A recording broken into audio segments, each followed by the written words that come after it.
guys, Planet Editing here, and today we have the EOS RA. So this is a camera that I have been looking at for quite a while, and on Christmas I got it, and I am just so happy to have it. It's really cool, and I'll explain some of the differences between this and the EOS R in a little bit.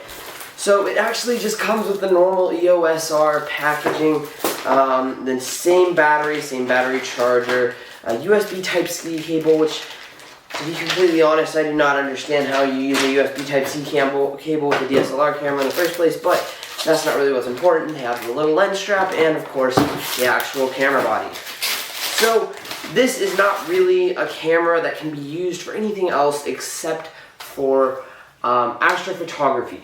So astrophotography being the pictures you take of the sky.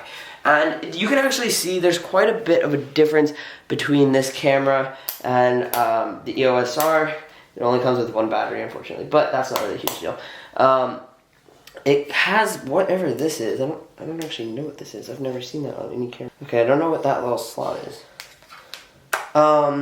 Here's the, full screen lens or full screen situation, and then I got it in a pack that came with an EOS R adapter to EF lenses, and of course let's just plug a battery into here so that we can turn it on, see some of the key software differences, because that's where the biggest differences are in this camera, aside from a little bit of a change to the sensor.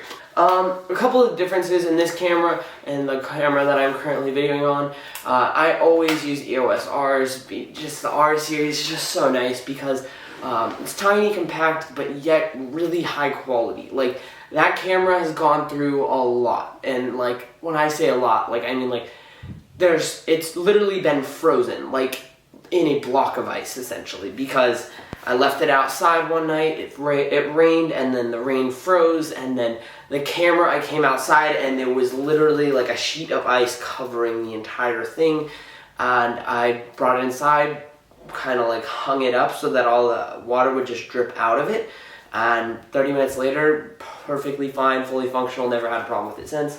And just overall, the EOS Rs are kind of nice, just also because of this digital viewfinder. So with mirrorless cameras, you're going to get this digital viewfinder that has the ability for you to view the settings that you change. So if you change your ISO, you'll be able to see the effects of that through this picture here, and thus, be a little bit quicker on your imaging process, and you won't have too big of a problem with that. Now, of course, it's got a little bit of a shutter protector, a mechanical shutter protector that goes over the lens every time before there's ever a lens in it, and that is nice. But if you could see the lens, it would look, if you could see the sensor, it looks a little bit different for this camera than it does for the EOS R, because of the fact that they have put something called an oxygen filter on this.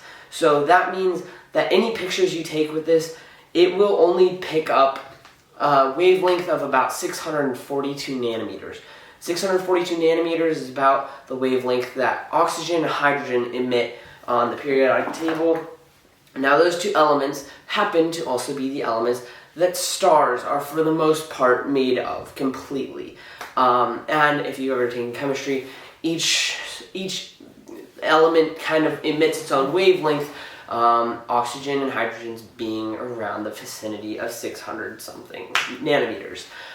So they were able to block out most city light that you have in your area, most lights that would be creating a pink sky image for you, and they put a filter inside the camera that blocks those wavelengths out and makes it so you can really see those vibrant colors that in other situations like this camera could not pick up on, and thus getting pictures like this one that's on the box, these red stellar nebulas and all that kind of thing. So what the purpose of this camera is going to be is it's going to work alongside that SkyGuider Pro that I got recently. So this camera will perform very similarly if there is no kind of tracker with it. So these two cameras put side by side on a tripod, both taking pictures of the same thing. If you took a 20-second exposure with that camera and this camera, compared the two images, there wouldn't be much of a difference. But put them both on a SkyGuider Pro, take 20-second images of a star that is just there for, you can take 4-minute exposures if you wanted, if you had an f-stop lens of like 4, which is the lens that I'm going to be using for the most part, taking pictures of the stars.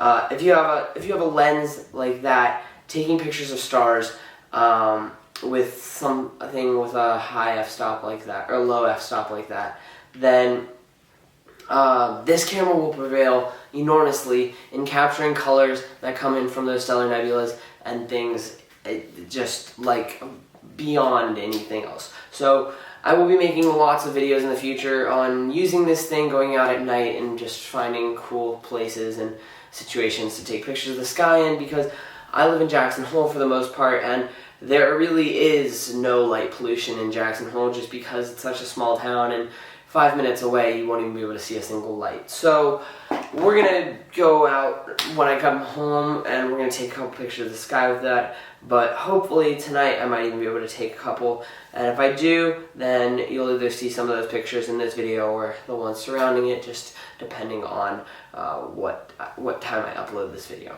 So yeah guys, that's pretty much it for this video. That's the unboxing of the EOS RA. A couple other differences are the magnification, so that you can focus in on stars by 30 times zooming on the viewfinder and then fine-tuning your focus. So that's very helpful. There are also a little, I don't know if there's any other differences between the viewfinder and the sensor difference. But, other than that, same camera as the EOS R, and hopefully they work just as well as each other. So yeah guys, that's pretty much it for this video. If you liked it, please give me a thumbs up, don't forget to subscribe, and also please share it with your friends, because sharing is caring.